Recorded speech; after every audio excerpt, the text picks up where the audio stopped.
Olá pessoal, comandante Leonardo Matos aqui, esse é o nosso Conexão Geo número 177, hoje é sexta-feira, 1º de abril de 2022. Eu gostaria de iniciar esse nosso Conexão Geo 177 agradecendo a todos os meus seguidores lá no YouTube principalmente, consegui atingir aí a marca ontem de 5.000 seguidores.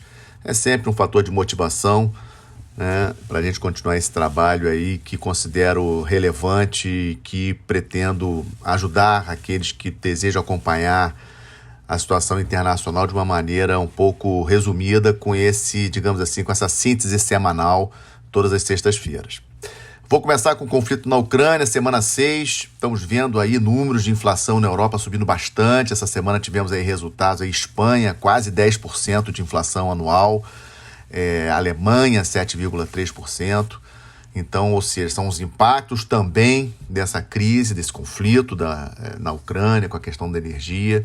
É importante a gente entender que a energia é chave, né, a gente entender essa questão da Ucrânia, energia, a força da Rússia, né, a energia é um elemento fundamental.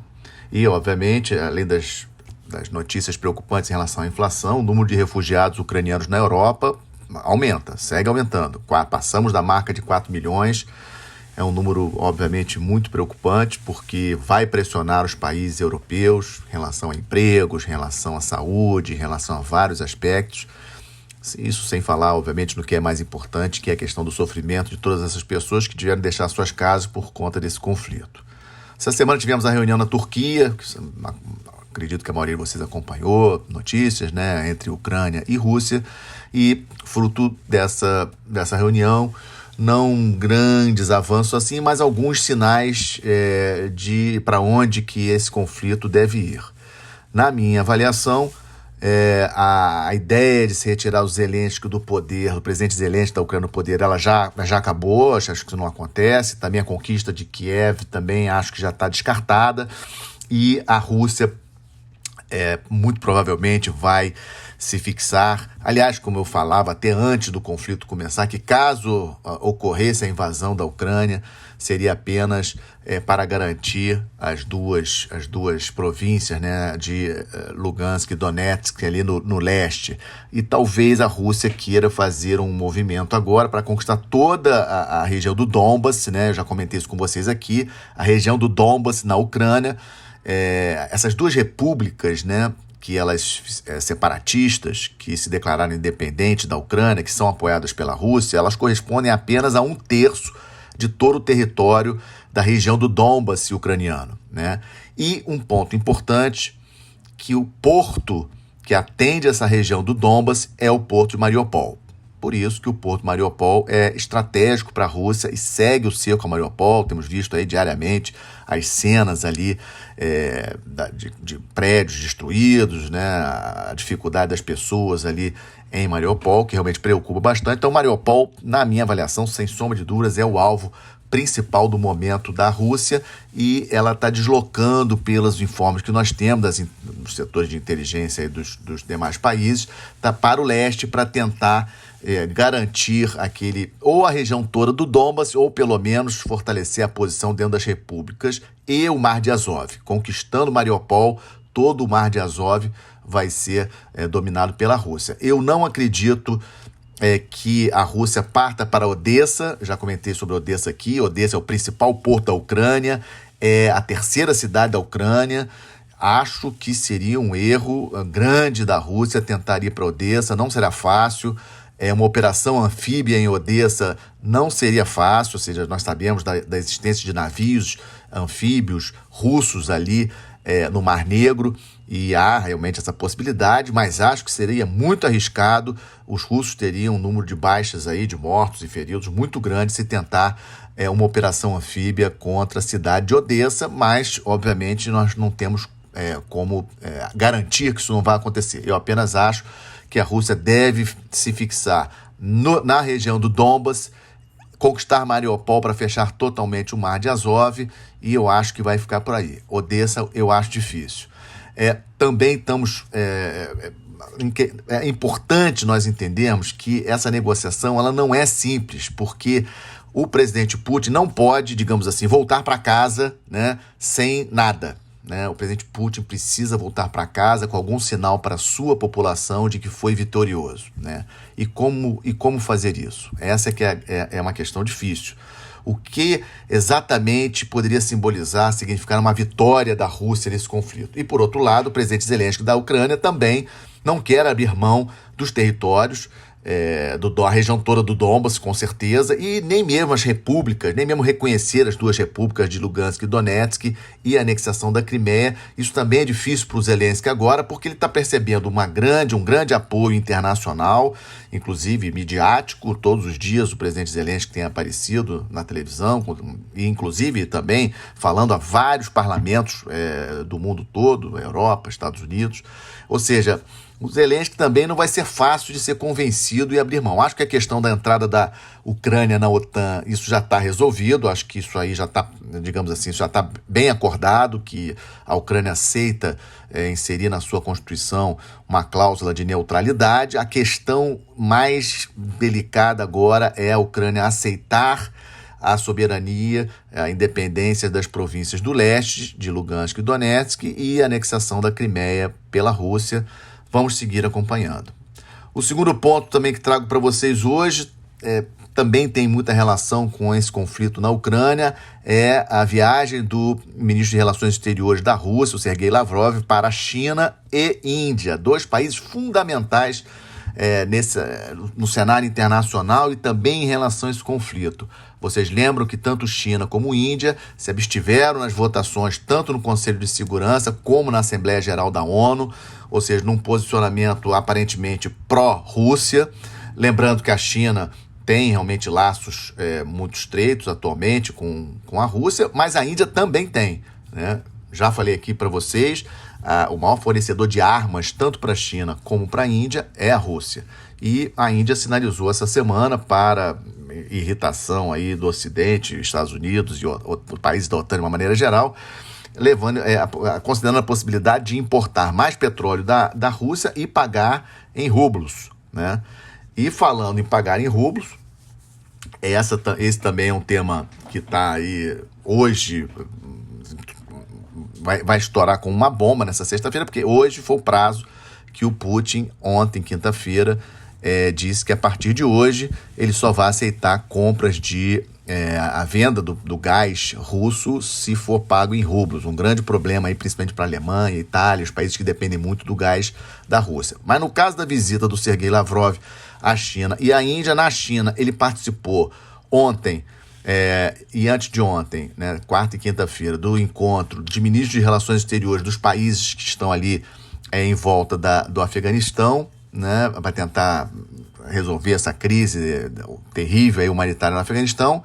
E ontem chegou na Índia para conversas com o ministro de Relações Exteriores indiano. E também, para vocês verem como que a Índia é um ator importante nessa equação, a ministra de Relações Exteriores do Reino Unido também esteve na Índia ontem. Ou seja, a Índia, sem sombra de dúvidas, na minha avaliação, é um elemento chave nessa questão, inclusive de alguns especialistas falando de nova ordem mundial, um bloco formado por Rússia, China, Índia, Irã, contra Estados Unidos, seus aliados da OTAN, Japão, Coreia do Sul e Austrália. Seria mais ou menos isso que eu andei lendo de alguns especialistas. Eu não acredito, porque a Índia ela não vai fazer nenhuma aliança militar, né? Ela vai conseguir seguindo os seus interesses, né? Prosseguindo com os seus interesses de não alinhamento. Sua postura de não alinhamento da Índia é uma postura tradicional. A Índia tem essa questão da independência. E ela vai seguir correndo sempre atrás dos interesses da Índia, e não vai ser uma aliança. E mesmo a China, hein? Mesmo a China. Temos aí essa semana, nessa visita do Lavrov lá, que ele esteve com o ministro de Relações Exteriores da China, o Wang Yi, e o principal jornal, o Global Times, né, que é o jornal em língua inglesa da China, que é praticamente uma propaganda do Partido Comunista Chinês. Ele falou claramente em bom relacionamento, parceria com a Rússia, mas falou claramente em não aliança, ou seja, não existe uma aliança militar entre China e Rússia. A China também muito pragmática nessa questão. A China não vai estar alinhada sempre com a Rússia. É importante a gente não deixar, a gente entender isso. No quadro do Estamos de Olho, obviamente preocupado com a situação do Afeganistão, reuniões, como eu comentei, na China agora, quarta-feira e ontem, para ver se conseguem resolver, e aí chama a atenção dessa questão da liderança chinesa nesse processo, e também que a Índia não foi convidada para o encontro, né? Para ter o terceiro encontro de ministros de relações exteriores dos países, incluindo o Irã, incluindo o Paquistão, aqueles países ali da Ásia Central, Tadiquistão, Turmequistão, Uzbequistão, a própria Rússia, né? Mas a Índia não participou. Um outro tema também estamos de olho, programa nuclear do Irã, as negociações lá em Viena, e a novidade foi que no domingo passado, isso na segunda-feira, teve aí uma reunião que não estava no calendário, não era prevista, foi uma reunião um pouco, digamos assim, em cima da hora, né, convocada por Israel, envolvendo Egito, Emirados Árabes Unidos, Bahrein, Marrocos e Estados Unidos. O secretário de Estado dos Estados Unidos, o Antony Blinken, participou. Sabemos que Estados Unidos e Israel não estão aí alinhados totalmente com essa questão. Israel não quer que os Estados Unidos volte para o acordo. Vamos lembrar que na época do presidente Trump, em 2018, ele saiu do acordo, retirou os Estados Unidos do acordo de limitação do programa nuclear iraniano, só que agora temos uma questão nova, que é a necessidade de se jogar mais petróleo e gás no mercado. E aí aquelas sanções econômicas que foram impostas pelos Estados Unidos contra o Irã, especialmente a partir de 2018, na saída dos Estados Unidos do acordo de contenção do programa nuclear iraniano, os Estados Unidos agora estão numa encruzilhada, porque se ele aceitar voltar para o acordo, o Irã quer, obviamente, que termine todas as sanções, o Irã vai colocar mais petróleo e gás no mercado, que é o que os Estados Unidos deseja. Por outro lado, a Israel entende, não só Israel, vários países árabes também entendem que isso vai dar mais recursos financeiros para o Irã para ele terminar de secretamente desenvolver sua arma nuclear. Esse, assim, o grande medo dos países daquela região. Um outro caso que estamos de olho, está praticamente fechado um acordo histórico entre a China e as Ilhas Salomão, no Pacífico Sul. As Ilhas Salomão, elas ficam ali perto da Austrália, ali no Nordeste australiano. E, obviamente, que causou um furor, assim, essa semana, foi o tema principal dos noticiários australianos. A Austrália é bastante preocupada com isso, né? A costa ali nordeste da Austrália dista mais ou menos 2.000 quilômetros ali do centro do arquipélago das Ilhas Salomão.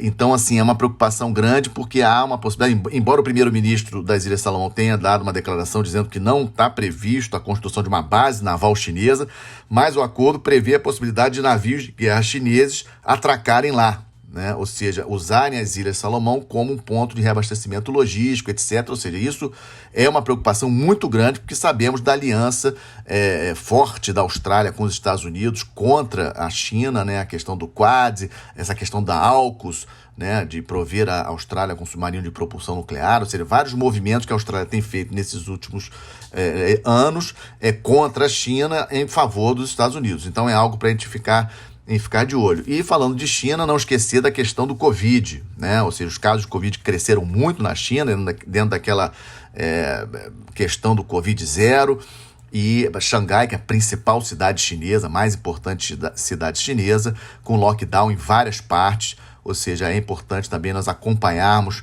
essa questão do Covid na China, porque isso impacta muito a economia global em função do volume de comércio internacional da China.